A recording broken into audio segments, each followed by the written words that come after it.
नमस्कार दोस्तों, मैं कन्हैया दीवाना Konark e learning digital platform पर आपका स्वागत है। दोस्तों अपन बात कर रहे थे एसटीसी और पीटीईटी के बारे में। उसमें अपन पढ़ रहे थे शिक्षण अभिरुचियां। उस शिक्षण अभिरुचियों के अंदर अपन ने पढ़ लिया था सामाजिक परिपक्वता। पहला टॉपिक अपन ने पढ़ लिया था सामाजिक परिपक्वता। आज आता है अपना दूसरा टॉपिक, बहुत छोटा है और बहुत अच्छा टॉपिक है। वो है आपका नेतृत्व। क्या नाम है दोस्तों टॉपिक का? नाम नेतृत्व।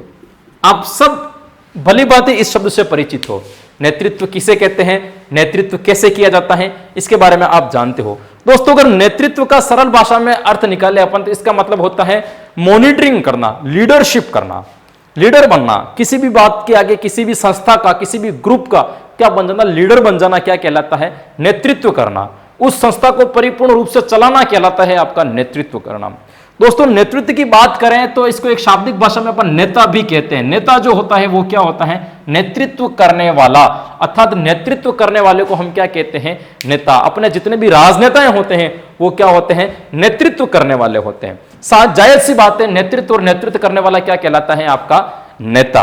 और अपन बात करते हैं नेतृत्व जो है, ये नेतृत्व जो है वो एक प्रकार से देखी जाए तो एक सार्वभौमिक घटना है। कौन सी घटना है दोस्तों? ये नाम याद रख लेना। एक प्रकार की सार्वभौमिक क्रिया है या सार्वभौमिक घटना है। सार्वभौमिक का मतलब यह है कि जहां पर समाज होगा, जहां कहीं भी समाज होगा वहां पे आपका क्या होगा? नेतृत्व भी होगा। यानी जहां पर क्या होगा? जहां पर समाज होगा वहां पे आपका नेतृत्व भी होगा। यानी कि समाज है तो क्या है? नेतृत्व भी है। तो ये दोस्तों मोटे मोटे तौर पर इसका अर्थ निकाला जाए तो नेतृत्व का मतलब होता है लीडरशिप करना या किसी संस्था का लीडर बनना, उसको उचित ढंग से चलाना। और नेतृत्व करने वाले को अगर अपन बात करते तो नेतृत्व करने वाले को हम कह सकते हैं नेता कह सकते हैं। और ये जो नेतृत्व वाली जो क्रिया है वो कौन सी है? सार्वभौमिक। ये शब्द याद रखना, मैं मुख्य फोकस इसी शब्द के ऊपर करना चाह रहा हूं। इस क्रिया का नाम है दोस्तों सार्वभौमिक। और सार्वभौमिक की बात करें तो ये जहां जहां समाज होगा वहां वहां क्या होगा? आपका नेतृत्व भी होगा। यानी जहां समाज है वहां नेतृत्व है, जहां नेतृत्व है मतलब वहां समाज है। यह एक बहुत अच्छी क्वालिटी है। नेतृत्व करना भी एक बहुत अच्छी क्वालिटी। अपन बात करते हैं कि नेतृत्व करने वालों के अंदर किस किस गुण की दक्षता होनी चाहिए। नेतृत्व कौन कर सकता है? बहुत सिंपल टॉपिक है ये। नेतृत्व कौन कर सकता है? तो दोस्तों नेतृत्व करने वालों के अंदर 4 प्रकार की क्वालिटी होनी चाहिए। जो लोग नेतृत्व करते हैं, जिनको लीडर बनना है, उस नेतृत्व करने वाले के अंदर कितनी क्वालिटी होनी चाहिए? 4 क्वालिटी होनी चाहिए दोस्तों। अगर अपन 4 क्वालिटी में सबसे पहली क्वालिटी की बात करें तो सबसे पहले उसका गुण आता है शारीरिक। शारीरिक। दूसरे अगर भी बात करें अपन तो वो कहलाएगा अपना मानसिक। क्या कहलाएगा? आपका मानसिक। तीसरे नंबर की दक्षता की बात करें तो वो आपकी कहलाएगी संवेगात्मक दक्षता। संवेगात्मक दक्षता। और चौथे नंबर की दक्षता की बात करें तो वो आपकी कहलाएगी सामाजिक दक्षता। अर्थात हम कह सकते हैं कि जो आदमी लीडर बनना चाहता है, जो नेतृत्व करना चाहता है, उसके अंदर ये 4 प्रकार की दक्षताएं होने अनिवार्य है। यानी कि शारीरिक दक्षता, सबसे पहले नेतृत्व करने वाला अपने शरीर से स्वस्थ होना चाहिए। क्योंकि एक जब आदमी का शरीर स्वस्थ होता है तब जाकर के उसका मानसिक स्वास्थ्य भी अच्छा होता है, तब जाकर के उसके संवेग भी अच्छे होते, तब जाकर के उसका सामाजिक विकास भी अच्छा होता है। अर्थात पहले आदमी को शरीर से यानी कि शारीरिक रूप से हष्टपुष्ट होना बहुत जरूरी है, शारीरिक रूप से स्वस्थ होना बहुत जरूरी है। तो पहली दक्षता है आपकी शारीरिक। दूसरी दक्षता की बात करें तो वो है मानसिक। शारीरिक के बाद यदि नेतृत्व करने वाले के अंदर मानसिक क्षमता भी अच्छी होनी चाहिए, क्योंकि मानसिक क्षमता से ही उसके संवेगों का क्या होता है? विकास होता है। तो मानसिक क्षमता से भी आदमी को क्या होना चाहिए? दक्ष। तीसरे नंबर पे आती है आपकी संवेगात्मक, यानी उसके संवेग जो होने चाहिए, इमोशन जो होने चाहिए वो क्या होने चाहिए? एकदम क्रिएटिव होने चाहिए, एकदम अलर्ट होने चाहिए, उसके लिए भी दक्ष होना चाहिए। और तीसरा गुण होना चाहिए सामाजिक, क्योंकि नेतृत्व करने वाले को हर एक बात का ध्यान रखना पड़ता है, समाज के आदर्शों का, समाज के मूल्यों का, संस्कारों का, रीति रिवाजों का, क्योंकि वो एक लीडर बनने जा रहा है तो उसको हर प्रकार की जानकारी होनी चाहिए। तो ये 4 प्रकार की दक्षता, शारीरिक, मानसिक, संवेगात्मक और सामाजिक, ये 4 प्रकार की दक्षता एक नेतृत्व करने वालों के अंदर होनी चाहिए। तो दोस्तों ये तो अपन ने कर ली इनकी दक्षताओं की बात। कि क्या क्या इसमें दक्षताएं होनी चाहिए। तो 4 प्रकार के नेतृत्व करने वालों के अंदर क्या होनी चाहिए दोस्तों, दक्षता होनी चाहिए। अब अपन बात करते हैं गुण दक्षताओं के बाद में नेतृत्व करने वालों के अंदर गुण कौन कौन से होने चाहिए, कौन कौन सी क्वालिटी एक नेतृत्व करने वालों के अंदर होनी चाहिए। बहुत सारी क्वालिटी तो आपको पता होगी नेतृत्व करने वालों के अंदर क्या क्या गुण होने चाहिए, लेकिन अपन मोटे मोटे तौर पर बात करें तो सबसे पहले गुण की बात करें, जो लोग नेतृत्व करते हैं उनकी दूरदर्शिता होनी चाहिए। कौन सी दर्शिता होनी चाहिए, दूरदर्शिता, यानी कि उसका नजरिया जो है वो कैसा होना चाहिए, दूरदृष्टि होनी चाहिए, या फिर उसकी दूरदर्शिता होनी चाहिए।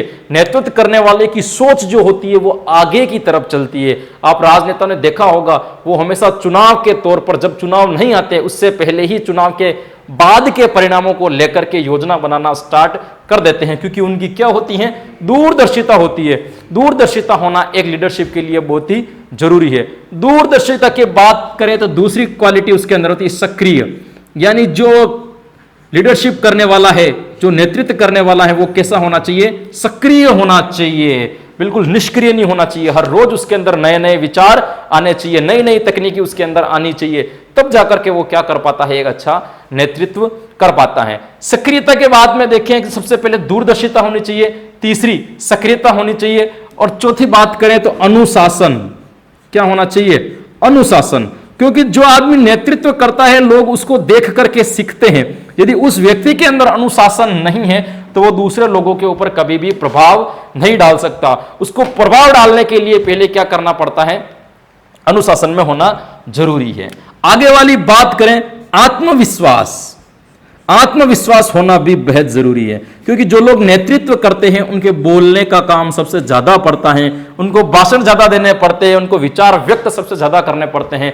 यदि उनके अंदर आत्मविश्वास की कमी होगी तो वो लोगों के सामने बोल नहीं पाएंगे, लोगों से बात नहीं कर पाएंगे, तो उनका नेतृत्व जो है वो कभी भी अच्छा नहीं कहलाएगा। एक इंपॉर्टेंट शब्द इसको आप याद ही कर लेना, उद्दीपक। उद्दीपक का ज्ञान या उद्दीपक होना आवश्यक है, ये इंपॉर्टेंट है, इसको आप याद कर लेना। आपको परीक्षा में यदि कोई शब्द फंसा सकता है तो वो इसके अंदर हो सकता है। इसके अलावा भी अपन बात करें तो बहुत सारी क्वालिटी और आ सकती है, जैसे उसके अंदर एक गुण होना चाहिए दया, दया होना चाहिए, उसके अंदर सामाजिकता का गुण होना चाहिए, उसके अंदर आदर सम्मान का गुण होना चाहिए। जो लीडरशिप करता है उसको आदर एवं सम्मान करना भी आना चाहिए। दूसरी, उसका व्यक्तित्व अच्छा होना चाहिए, मतलब उसका रहन सहन है, ऐसा नहीं है कि वो इस तरह के कपड़े पहन करके चले जाएं लोगों के बीच में कि जो उनका प्रभाव खत्म करें। प्रभाविकता भी होनी चाहिए, उसके वाणी के अंदर क्या होनी चाहिए, वाणी के अंदर प्रभाव होना चाहिए जो बोलने के ऊपर डाल सके। अगर कोई नेता है उसको बोलना नहीं आता है तो वो कभी भी अच्छा नेतृत्व नहीं कर सकता है। अच्छा नेतृत्व वही कर सकता है जिसकी वाणी क्या हो, प्रभाव हो। या मोटे मोटे तौर पर अपन गुण देखें तो एक तो दूरदर्शिता उसके अंदर होनी चाहिए, दूरदर्शिता के बाद उसके अंदर सक्रियता होनी चाहिए, उसके बाद उसके अंदर अनुशासन होना चाहिए, उसके बाद आत्मविश्वास होना चाहिए, उद्दीपक का ज्ञान होना चाहिए, दया का गुण होना चाहिए, सामाजिक भाव होना चाहिए, उसके अंदर आदर सम्मान का भाव होना चाहिए, व्यक्तित्व जो है उसका अच्छा होना चाहिए, और उसकी वाणी कैसी होनी चाहिए, प्रभावी वाणी होनी चाहिए। तब जाकर के वो क्या कर सकता है, अच्छा नेतृत्व कर सकता है। अब नेतृत्व के बाद में अपन बात करते हैं कि नेतृत्व कौन कौन से प्रकार के होते हैं, कितने प्रकार के जो है आपके नेतृत्व होते हैं। तो दोस्तों मोटे तौर पर देखें तो 4 प्रकार के नेतृत्व बताए गए हैं। कितने प्रकार के, 4 प्रकार के। सबसे पहले अपन बात करते हैं प्रजातांत्रिक। कौन सा नेतृत्व दोस्तों, प्रजातांत्रिक। प्रजातांत्रिक नेतृत्व, प्रजातांत्रिक नेतृत्व के अंदर क्या होता है, जो नेता होता है वो क्या करता है, अपनी सत्ता का विकेंद्रीकरण कर देता है, अर्थात अपने सत्ता को छोटे छोटे भागों के अंदर क्या कर देता है, बांट देता है। सत्ता का क्या कर देता है, विकेंद्रीकरण कर देता है, या सत्ता को छोटे छोटे भागों के अंदर बांट देता है, लेकिन मुख्य कमान अपने हाथ में ही रखता है। मेन जो लीडर बनेगा, मेन जो मुख्य होगी वो क्या रखेगा, अपने हाथ में रखता है। जैसे अपन पॉलिटिक्स का एक उदाहरण लेकर के देखें, एक जो प्रदेशाध्यक्ष होता है, प्रदेशाध्यक्ष जो होता है वो प्रदेशाध्यक्ष क्या करता है, मेन काम तो अपने हाथ में रखता है, लेकिन जिला अध्यक्षों के माध्यम से, खंड अध्यक्षों के माध्यम से, ग्रामीण अध्यक्षों के माध्यम से अपने उसका क्या कर देता है, सत्ता का विकेंद्रीकरण कर देता है, अपने काम का विकेंद्रीकरण कर देता है, लेकिन मुख्य कमान अपने हाथ में रखता है। अतः हम कह सकते हैं कि प्रजातांत्रिक नेतृत्व के अंदर क्या होता है कि प्रजातांत्रिक नेतृत्व के अंदर अपने काम का विकेंद्रीकरण कर दिया जाता है, लेकिन मुख्य काम जो है वो अपने हाथ में रखा जाता है। तो एक तो हो गया दोस्तों आपका प्रजातांत्रिक। दूसरे नंबर पर अपना बात करें तो वो होता है निरंकुश। क्या होता है दोस्तों? निरंकुश। निरंकुश क्या होता है दोस्तों? निरंकुश। निरंकुश के अंदर क्या होता है? ये एक रूढ़िवादी होता है। इसके अंदर क्या होता है कि वो विकेंद्रीकरण नहीं करता है, वो विकेंद्रीकरण नहीं करता है, लेकिन सारा का सारा काम वो स्वयं करता है। यानी कि उसको किसी के ऊपर यूं कह सकते कि भरोसा नहीं होता, वो किसी के ऊपर विश्वास नहीं करना चाहता, वो सारा का सारा काम अपने ही हाथ में रखना चाहता है, अपने ही कमान में रखना चाहता है। उसे कहते हैं निरंकुश। निरंकुश का मतलब अंकुश जो है वो अपने हाथ में रखना चाहता है। काम भले ही सब करें, लेकिन पूरा पावर जो है वो अपना हाथ में रखना चाहता है। देखो प्रजातांत्रिक के अंदर वो पूरा पावर अपने हाथ में नहीं रखता है, सिर्फ मुख्य कमान अपने हाथ में रखता है। लेकिन निरंकुश के अंदर वो सारा का सारा काम, पूरी की पूरी कमान जो है वो अपने हाथ के अंदर रखता है। विकेंद्रीकरण तो वो भी करता है, लेकिन ये जितने भी विकेंद्रीकरण करने वाले हैं इनका अधिकार क्या होता है? शून्य होता है। जैसे इसमें देखें प्रदेशाध्यक्ष की बात करें तो ये लोग सदस्य जोड़ सकते हैं, ये सदस्यों को सदस्यता दे सकते हैं। जितने भी जिला अध्यक्ष होते हैं वो सूचना प्रदेशाध्यक्ष के पास में पहुंच जाती है और प्रदेशाध्यक्ष इसका क्या हो जाता है? मुख्य। मतलब ये जो भी काम करेंगे उसकी डिटेल इसके पास में जाएगी, लेकिन इसके अंदर क्या होगा? काम ये इनसे करवाएगा, बस डिटेल सारी की सारी अपने पास में रखेगा। तो ये एक रूढ़िवादी कह सकते हैं अपन। ये निरंकुश का मतलब होता है कि सारी की सारी कमान अपने हाथ में रखना। ये तो दोस्तों हो गए मुख्य। तीसरा एक होता है जो इतना इंपॉर्टेंट नहीं है, लेकिन सुन लो उसे भी, वो है हृदयगामी। हृदयगामी। हृदयगामी का मतलब होता है ऐसा नेतृत्व जो सबके मन को प्रसन्न कर दे। सबके मन को प्रसन्न करने वाला नेतृत्व क्या कहलाता है? आपका हृदयगामी। ऐसा नेतृत्व जो सबको क्या कर दे? पसंद कर दे, सबको अच्छा आ जाए, वो कहलाता है आपका हृदयगामी। एक और आता है, उसका भी इसी तरह है। एक नेतृत्व आपका अंतिम बचता है, वो होता है संस्थागत। क्या होता है दोस्तों? संस्थागत नेतृत्व। इस संस्थागत नेतृत्व के अंदर क्या होता है?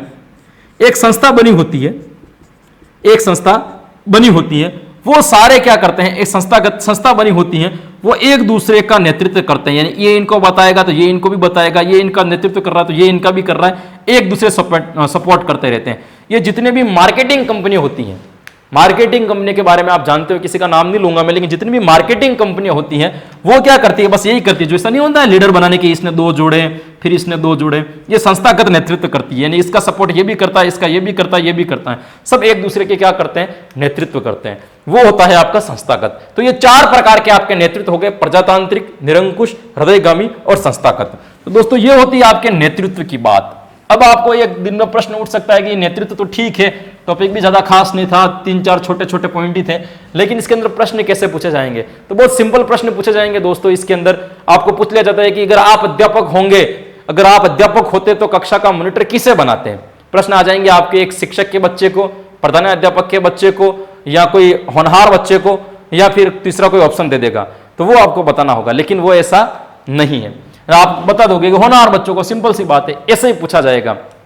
इस प्रकार के प्रश्न आपसे पूछा जाएंगे। छात्र, स्कूल का नेता कौन होता है? छात्र, शिक्षक, प्रधानाध्यापक, ऐसा पूछ लेंगे, उसका उत्तर आपको देना है। नेतृत्व के आधार पर इस टाइप के प्रश्न आएंगे। तो दोस्तों ये था आपका शिक्षण अभिरुचियों के अंदर दूसरा टॉपिक। यकीनन आपको बहुत अच्छा लगा होगा, और यदि तक आपने Konark e learning app download नहीं किया है तो अभी प्ले स्टोर से कर लें, एंड कोणार्क ई लर्निंग का यूट्यूब चैनल भी सब्सक्राइब करें। मिलते हैं अगली बार नए टॉपिक के साथ। नमस्कार दोस्तों, मैं कन्हैया दीवाना, Konark e learning digital platform पर आपका स्वागत है। दोस्तों अपन बात कर रहे थे एसटीसी और पीटीईटी के बारे में, उसमें अपन पढ़ रहे थे शिक्षण अभिरुचियां। उस शिक्षण अभिरुचियों के अंदर अपन ने पढ़ लिया था सामाजिक परिपक्वता। पहला टॉपिक अपन ने पढ़ लिया था सामाजिक परिपक्वता। आज आता है अपना दूसरा टॉपिक, बहुत छोटा है और बहुत अच्छा टॉपिक है, वो है आपका नेतृत्व। क्या नाम है दोस्तों टॉपिक का? नाम नेतृत्व। आप सब भली बातें इस शब्द से परिचित हो। नेतृत्व किसे कहते हैं, नेतृत्व कैसे किया जाता है, इसके बारे में आप जानते हो। दोस्तों अगर नेतृत्व का सरल भाषा में अर्थ निकाले अपन, तो इसका मतलब होता है मॉनिटरिंग करना, लीडरशिप करना, लीडर बनना। किसी भी बात के आगे, किसी भी संस्था का, किसी भी ग्रुप का क्या बन जाना? लीडर बन जाना क्या कहलाता है? नेतृत्व करना। उस संस्था को परिपूर्ण रूप से चलाना कहलाता है आपका नेतृत्व करना। दोस्तों नेतृत्व की बात करें तो इसको एक शाब्दिक भाषा में अपन नेता भी कहते हैं। नेता जो होता है वो क्या होता है? नेतृत्व करने वाला, अर्थात नेतृत्व करने वाले को हम क्या कहते हैं? नेता। अपने जितने भी राजनेताएं होते हैं वो क्या होते हैं? नेतृत्व करने वाले होते हैं। जायज सी बात है, नेतृत्व और नेतृत्व करने वाला क्या कहलाता है? आपका नेता।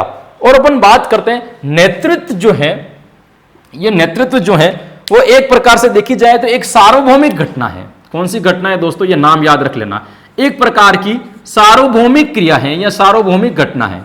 सार्वभौमिक का मतलब यह है कि जहां पर समाज होगा, जहां कहीं पे भी समाज होगा वहां पे आपका क्या होगा? नेतृत्व भी होगा। यानी जहां पर क्या होगा? जहां पर समाज होगा वहां पे आपका नेतृत्व भी होगा। यानी कि समाज है तो क्या है? नेतृत्व भी है। तो ये दोस्तों मोटे मोटे तौर पर इसका अर्थ निकाला जाए तो नेतृत्व का मतलब होता है लीडरशिप करना या किसी संस्था का लीडर बनना, उसको उचित ढंग से चलाना। और नेतृत्व करने वाले को अगर अपन बात करते तो नेतृत्व करने वाले को हम कह सकते हैं नेता कह सकते हैं। और ये जो नेतृत्व वाली जो क्रिया है वो कौन सी है? सार्वभौमिक। ये शब्द याद रखना, मैं मुख्य फोकस इसी शब्द के ऊपर करना चाह रहा हूं। इस क्रिया का नाम है दोस्तों सार्वभौमिक।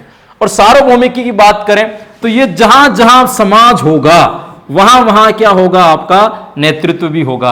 यानी जहां समाज है वहां नेतृत्व है, जहां नेतृत्व है मतलब वहां समाज है। यह एक बहुत अच्छी क्वालिटी है, नेतृत्व करना भी एक बहुत अच्छी क्वालिटी। अपन बात करते हैं कि नेतृत्व करने वालों के अंदर किस किस गुण की दक्षता होनी चाहिए। नेतृत्व कौन कर सकता है? बहुत सिंपल टॉपिक है ये, नेतृत्व कौन कर सकता है? तो दोस्तों नेतृत्व करने वालों के अंदर 4 प्रकार की क्वालिटी होनी चाहिए। जो लोग नेतृत्व करते हैं, जिनको लीडर बनना है, उस नेतृत्व करने वाले के अंदर कितनी क्वालिटी होनी चाहिए? 4 क्वालिटी होनी चाहिए दोस्तों। अगर अपन 4 क्वालिटी में सबसे पहली क्वालिटी की बात करें तो सबसे पहले उसका गुण आता है शारीरिक। दूसरे की भी बात करें अपन तो वो कहलाएगा अपना मानसिक। क्या कहलाएगा? आपका मानसिक। तीसरे नंबर की दक्षता की बात करें तो वो आपकी कहलाएगी संवेगात्मक दक्षता। संवेगात्मक दक्षता। और चौथे नंबर की दक्षता की बात करें तो वो आपकी कहलाएगी सामाजिक दक्षता। अर्थात हम कह सकते हैं कि जो आदमी लीडर बनना चाहता है, जो नेतृत्व करना चाहता है, उसके अंदर ये 4 प्रकार की दक्षताएं होने अनिवार्य है। यानी कि शारीरिक दक्षता, सबसे पहले नेतृत्व करने वाला अपने शरीर से स्वस्थ होना चाहिए, क्योंकि एक जब आदमी का शरीर स्वस्थ होता है तब जाकर के उसका मानसिक स्वास्थ्य भी अच्छा होता है, तब जाकर के उसके संवेग भी अच्छे होते, तब जाकर के उसका सामाजिक विकास भी अच्छा होता है। अर्थात पहले आदमी को शरीर से यानी कि शारीरिक रूप से हष्टपुष्ट होना बहुत जरूरी है, शारीरिक रूप से स्वस्थ होना बहुत जरूरी है। तो पहली दक्षता है आपकी शारीरिक। दूसरी दक्षता की बात करें तो वो है मानसिक। शारीरिक के बाद यदि नेतृत्व करने वाले के अंदर मानसिक क्षमता भी अच्छी होनी चाहिए, क्योंकि मानसिक क्षमता से ही उसके संवेगों का क्या होता है? विकास होता है। तो मानसिक क्षमता से भी आदमी को क्या होना चाहिए? दक्ष।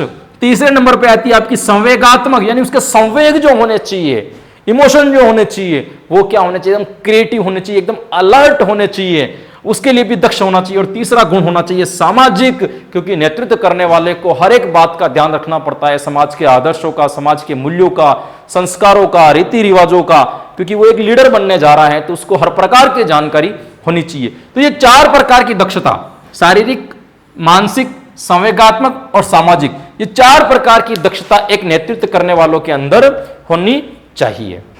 तो दोस्तों ये तो अपन ने कर ली इनकी दक्षताओं की बात कि क्या क्या इसमें दक्षताएं होनी चाहिए। तो 4 प्रकार के नेतृत्व करने वालों के अंदर क्या होनी चाहिए दोस्तों? दक्षता होनी चाहिए। अब अपन बात करते हैं गुण।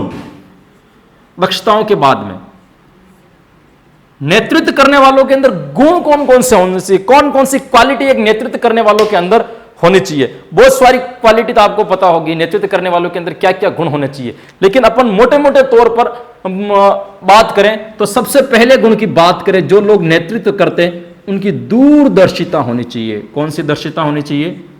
दूरदर्शिता। यानी कि उसका नजरिया जो है वो कैसा होना चाहिए? दूरदृष्टि होनी चाहिए, या फिर उसकी दूरदर्शिता होनी चाहिए। नेतृत्व करने वाले की सोच जो होती है वो आगे की तरफ चलती है। आप राजनेता ने देखा होगा वो हमेशा चुनाव के तौर पर, जब चुनाव नहीं आते उससे पहले ही चुनाव के बाद के परिणामों को लेकर के योजना बनाना स्टार्ट कर देते हैं, क्योंकि उनकी क्या होती है, दूरदर्शिता होती है।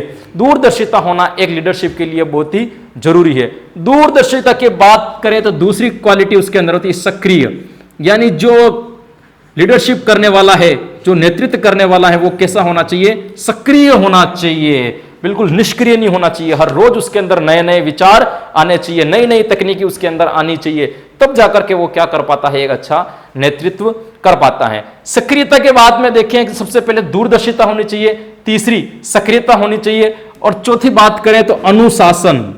क्या होना चाहिए, अनुशासन। क्योंकि जो आदमी नेतृत्व करता है, लोग उसको देख करके सीखते हैं। यदि उस व्यक्ति के अंदर अनुशासन नहीं है तो वो दूसरे लोगों के ऊपर कभी भी प्रभाव नहीं डाल सकता। उसको प्रभाव डालने के लिए पहले क्या करना पड़ता है, अनुशासन में होना जरूरी है। आगे वाली बात करें, आत्मविश्वास। आत्मविश्वास होना भी बेहद जरूरी है, क्योंकि जो लोग नेतृत्व करते हैं उनके बोलने का काम सबसे ज्यादा पड़ता है, उनको भाषण ज्यादा देने पड़ते हैं, उनको विचार व्यक्त सबसे ज्यादा करने पड़ते हैं। यदि उनके अंदर आत्मविश्वास की कमी होगी तो वो लोगों के सामने बोल नहीं पाएंगे, लोगों से बात नहीं कर पाएंगे, तो उनका नेतृत्व जो है वो कभी भी अच्छा नहीं कहलाएगा। एक इंपॉर्टेंट शब्द, इसको आप याद ही कर लेना, उद्दीपक। उद्दीपक का ज्ञान या उद्दीपक होना आवश्यक है, ये इंपॉर्टेंट है, इसको आप याद कर लेना। आपको परीक्षा में यदि कोई शब्द फंसा सकता है तो वो इसके अंदर हो सकता है। इसके अलावा भी अपन बात करें तो बहुत सारी क्वालिटी और आ सकती है, जैसे उसके अंदर एक गुण होना चाहिए, दया। दया होना चाहिए, उसके अंदर सामाजिकता का गुण होना चाहिए, उसके अंदर आदर सम्मान का गुण होना चाहिए। जो लीडरशिप करता है उसको आदर एवं सम्मान करना भी आना चाहिए। दूसरी, उसका व्यक्तित्व अच्छा होना चाहिए, मतलब उसका रहन सहन है, ऐसा नहीं है कि वो इस तरह के कपड़े पहन करके चले जाएं लोगों के बीच में कि जो उनका प्रभाव खत्म करें। प्रभाविकता भी होनी चाहिए, उसके वाणी के अंदर क्या होनी चाहिए, वाणी के अंदर प्रभाव होना चाहिए, जो बोलने के ऊपर डाल सके। अगर कोई नेता है उसको बोलना नहीं आता है तो वो कभी भी अच्छा नेतृत्व नहीं कर सकता है। अच्छा नेतृत्व वही कर सकता है जिसकी वाणी क्या हो, प्रभाव हो। ये मोटे मोटे तौर पर अपन गुण देखें तो एक तो दूरदर्शिता उसके अंदर होनी चाहिए, दूरदर्शिता के बाद उसके अंदर सक्रियता होनी चाहिए, उसके बाद उसके अंदर अनुशासन होना चाहिए, उसके बाद आत्मविश्वास होना चाहिए, उद्दीपक का ज्ञान होना चाहिए, दया का गुण होना चाहिए, सामाजिक भाव होना चाहिए, उसके अंदर आदर सम्मान का भाव होना चाहिए, व्यक्तित्व जो है उसका अच्छा होना चाहिए, और उसकी वाणी कैसी होनी चाहिए, प्रभावी वाणी होनी चाहिए। तब जाकर के वो क्या कर सकता है, अच्छा नेतृत्व कर सकता है। अब नेतृत्व के बाद में अपन बात करते हैं कि नेतृत्व कौन कौन से प्रकार के होते हैं, कितने प्रकार के जो है आपके नेतृत्व होते हैं। तो दोस्तों मोटे तौर पर देखें तो 4 प्रकार के नेतृत्व बताए गए हैं। कितने प्रकार के, 4 प्रकार के। सबसे पहले अपन बात करते हैं प्रजातांत्रिक। कौन सा नेतृत्व दोस्तों, प्रजातांत्रिक। प्रजातांत्रिक नेतृत्व। प्रजातांत्रिक नेतृत्व के अंदर क्या होता है, जो नेता होता है वो क्या करता है, अपनी सत्ता का विकेंद्रीकरण कर देता है, अर्थात अपने सत्ता को छोटे छोटे भागों के अंदर क्या कर देता है, बांट देता है। सत्ता का क्या कर देता है, विकेंद्रीकरण कर देता है, या सत्ता को छोटे छोटे भागों के अंदर बांट देता है, लेकिन मुख्य कमान अपने हाथ में ही रखता है। मेन जो लीडर बनेगा, मेन जो मुख्य होगी, वो क्या रखेगा, अपने हाथ में रखता है। जैसे अपन पॉलिटिक्स का एक उदाहरण लेकर के देखें, एक जो प्रदेशाध्यक्ष होता है, प्रदेशाध्यक्ष जो होता है वो प्रदेशाध्यक्ष क्या करता है, मेन काम तो अपने हाथ में रखता है, लेकिन जिला अध्यक्षों के माध्यम से, खंड अध्यक्षों के माध्यम से, ग्रामीण अध्यक्षों के माध्यम से अपने उसका क्या कर देता है, सत्ता का विकेंद्रीकरण कर देता है, अपने काम का विकेंद्रीकरण कर देता है, लेकिन मुख्य कमान अपने हाथ में रखता है। अतः हम कह सकते हैं कि प्रजातांत्रिक नेतृत्व के अंदर क्या होता है कि प्रजातांत्रिक नेतृत्व के अंदर अपने काम का विकेंद्रीकरण कर दिया जाता है, लेकिन मुख्य काम जो है वो अपने हाथ में रखा जाता है। तो एक तो हो गया दोस्तों आपका प्रजातांत्रिक। दूसरे नंबर पर अपना बात करें तो वो होता है निरंकुश। क्या होता है दोस्तों, निरंकुश। निरंकुश क्या होता है दोस्तों, निरंकुश। निरंकुश के अंदर क्या होता है, ये एक रूढ़िवादी होता है। इसके अंदर क्या होता है कि वो विकेंद्रीकरण नहीं करता है, वो विकेंद्रीकरण नहीं करता है, लेकिन सारा का सारा काम वो स्वयं करता है। यानी कि उसको किसी के ऊपर यूं कह सकते कि भरोसा नहीं होता, वो किसी के ऊपर विश्वास नहीं करना चाहता, वो सारा का सारा काम अपने ही हाथ में रखना चाहता है, अपने ही कमान में रखना चाहता है। उसे कहते हैं निरंकुश। निरंकुश का मतलब अंकुश जो है वो अपने हाथ में रखना चाहता है। काम भले ही सब करें लेकिन पूरा पावर जो है वो अपना हाथ में रखना चाहता है। देखो प्रजातांत्रिक के अंदर वो पूरा पावर अपने हाथ में नहीं रखता है, सिर्फ मुख्य कमान अपने हाथ में रखता है। लेकिन निरंकुश के अंदर वो सारा का सारा काम, पूरी की पूरी कमान जो है वो अपने हाथ के अंदर रखता है। विकेंद्रीकरण तो वो भी करता है, लेकिन ये जितने भी विकेंद्रीकरण करने वाले हैं तो इनका अधिकार क्या होता है, शून्य होता है। जैसे इसमें देखें प्रदेशाध्यक्ष की बात करें तो ये लोग सदस्य जोड़ सकते हैं, ये सदस्यों को सदस्यता दे सकते हैं। जितने भी जिला अध्यक्ष होते हैं वो सूचना प्रदेशाध्यक्ष के पास में पहुंच जाती है और प्रदेशाध्यक्ष इसका क्या हो जाता है, मुख्य। मतलब ये जो भी काम करेंगे उसकी डिटेल इसके पास में जाएगी, लेकिन इसके अंदर क्या होगा, काम ये इनसे करवाएगा, बस डिटेल सारी की सारी अपने पास में रखेगा। तो ये एक रूढ़िवादी कह सकते हैं अपन। ये निरंकुश का मतलब होता है कि सारी की सारी कमान अपने हाथ में रखना। ये तो दोस्तों हो गए मुख्य। तीसरा एक होता है जो इतना इंपॉर्टेंट नहीं है लेकिन सुन लो उसे भी, वो है हृदयगामी। हृदयगामी, हृदयगामी का मतलब होता है ऐसा नेतृत्व जो सबके मन को प्रसन्न कर दे। सबके मन को प्रसन्न करने वाला नेतृत्व क्या कहलाता है, आपका हृदयगामी। ऐसा नेतृत्व जो सबको क्या कर दे, पसंद कर दे, सबको अच्छा आ जाए, वो कहलाता है आपका हृदयगामी। एक और आता है उसका भी इसी तरह है, एक नेतृत्व आपका अंतिम बचता है, वो होता है संस्थागत। क्या होता है दोस्तों, संस्थागत नेतृत्व। इस संस्थागत नेतृत्व के अंदर क्या होता है, एक संस्था बनी होती है, एक संस्था बनी होती है, वो सारे क्या करते हैं, एक संस्था बनी होती है, वो एक दूसरे का नेतृत्व करते हैं। यानी ये इनको बताएगा तो ये इनको भी बताएगा, ये इनका नेतृत्व कर रहा है तो ये इनका भी कर रहा है, एक दूसरे सपोर्ट करते रहते हैं। ये जितने भी मार्केटिंग कंपनी होती हैं, मार्केटिंग कंपनी के बारे में आप जानते हो, किसी का नाम नहीं लूंगा मैं, लेकिन जितनी भी मार्केटिंग कंपनियां होती हैं वो क्या करती है, बस यही करती है। जो ऐसा नहीं होता है लीडर बनाने के, इसने 2 जोड़े फिर इसने 2 जोड़े, ये संस्थागत नेतृत्व करती है। यानी इसका सपोर्ट ये भी करता है, इसका ये भी करता है, ये भी करता है, सब एक दूसरे के क्या करते हैं, नेतृत्व करते हैं। वो होता है आपका संस्थागत। तो ये 4 प्रकार के आपके नेतृत्व हो गए, प्रजातांत्रिक, निरंकुश, हृदयगामी और संस्थागत। तो दोस्तों ये होती है आपके नेतृत्व की बात। अब आपको एक दिन में प्रश्न उठ सकता है कि नेतृत्व तो ठीक है, टॉपिक भी ज्यादा खास नहीं था, 3-4 छोटे छोटे पॉइंट ही थे, लेकिन इसके अंदर प्रश्न कैसे पूछे जाएंगे। तो बहुत सिंपल प्रश्न पूछे जाएंगे दोस्तों। इसके अंदर आपको पूछ लिया जाता है कि अगर आप अध्यापक होंगे, अगर आप अध्यापक होते तो कक्षा का मॉनिटर किसे बनाते हैं। प्रश्न आ जाएंगे आपके एक शिक्षक के बच्चे को, प्रधानाध्यापक के बच्चे को, या कोई होनहार बच्चे को, या फिर तीसरा कोई ऑप्शन दे देगा, तो वो आपको बताना होगा। लेकिन वो ऐसा नहीं है, आप बता दोगे कि होनहार बच्चों को, सिंपल सी बात है, ऐसे ही पूछा जाएगा। इस प्रकार के प्रश्न आपसे पूछा जाएंगे कि छात्र, स्कूल का नेता कौन होता है, छात्र, शिक्षक, प्रधानाध्यापक, ऐसा पूछ लेंगे, उसका उत्तर आपको देना है। नेतृत्व के आधार पर इस टाइप के प्रश्न आएंगे। तो दोस्तों ये था आपका शिक्षण अभिरुचियों के अंदर दूसरा टॉपिक। यकीनन आपको बहुत अच्छा लगा होगा, और यदि तक आपने Konark e learning app download नहीं किया तो अभी प्ले स्टोर से कर ले, एंड कोणार्क ई लर्निंग का यूट्यूब चैनल भी सब्सक्राइब करें। मिलते हैं अगली बार नए टॉपिक के साथ।